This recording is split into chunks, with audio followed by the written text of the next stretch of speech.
Hey everybody, this is Felicia with The Book is Done. It is Monday. I hope that you are having a great day so far.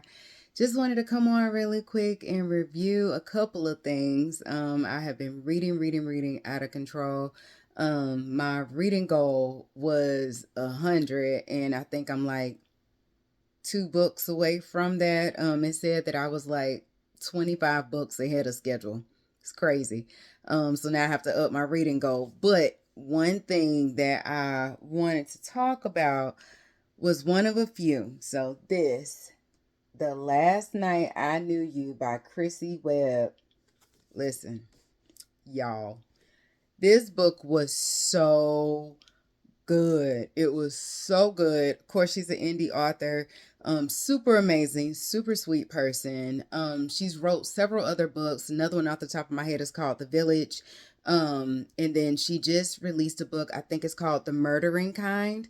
I have The Village behind me on a bookcase. The Murdering Kind, I have that as a Kindle, or as an ebook. But this little nugget right here, listen, it kind of threw me for a loop just a little bit, just because it went back and forth between now and then.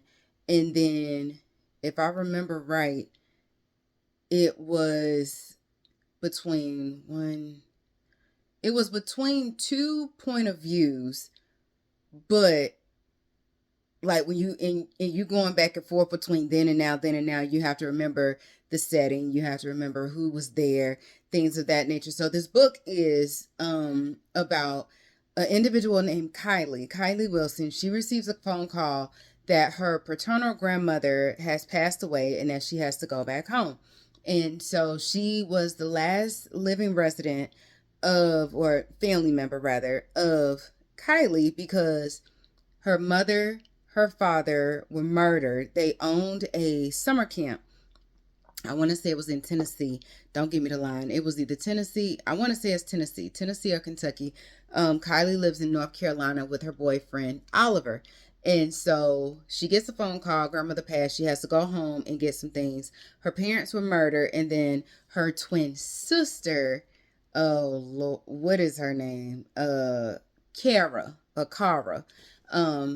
disappeared on the day that Kylie, or on the day that the parents were murdered. And so she goes back home. She sees all the people. It's still two people on the summer camp who were kind of like her grandparents, Alice Ann and Jerry, I believe. So they're steady holding down the fort. Alice Ann, she works in a restaurant.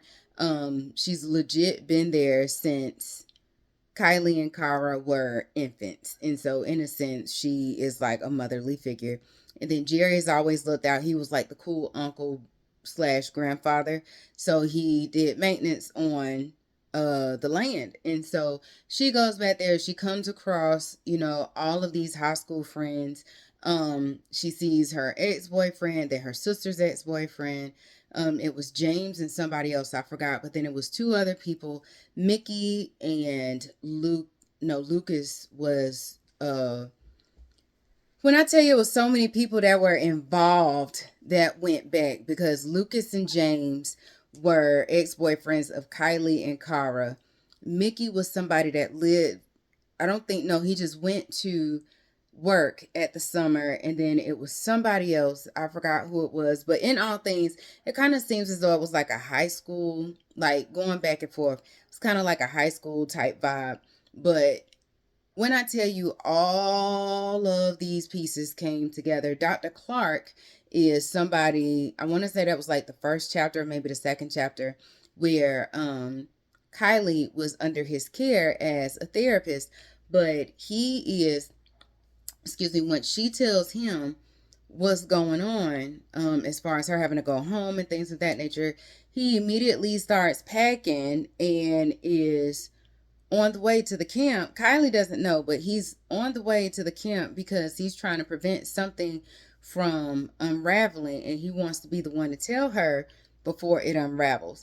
And so, listen, when I tell you the back and forth that was going on, like I said, it was overwhelming for me, but in the end, it made sense.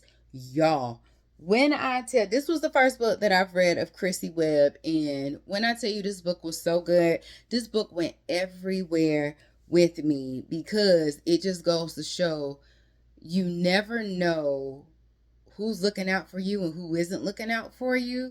And then Kylie and Kara were identical twins. And so anytime when it's an identical twin, you never know what kind of shenanigan is going on. Like, if somebody disappears, oh, well, you meant me instead of that person. So the twist that came at the end of this book, I had to go back and read it like 4 times because when I tell you my mind was blown, absolutely blown. It takes family dynamics to a whole nother level.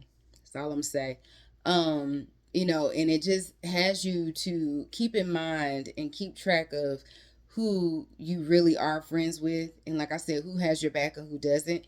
And so again, a book to check out: The Last Night I Knew You by Krissy Webb. She has written The Village. She just came out with The Murdering Kind. Please, please, please go check her out. She is a sweet person, amazing person. She sent me an autographed copy of her book, but definitely go check her out. Check out her works, because when I tell you this book, this book right here was top tier. That twist, I still think about that twist, and I finished this book probably about 2 or 3 weeks ago. It had me all the way up here because it was so good. It was heavy, but it was good. So, indie authors, I'm all about it. Go check her out. Go support her. If the last night that I knew you is not your jam, like I said, she has several other books. Feel free to go check her out. But yeah, it was about that life. But I hope that y'all are having a good day, and I will talk to you soon. Bye.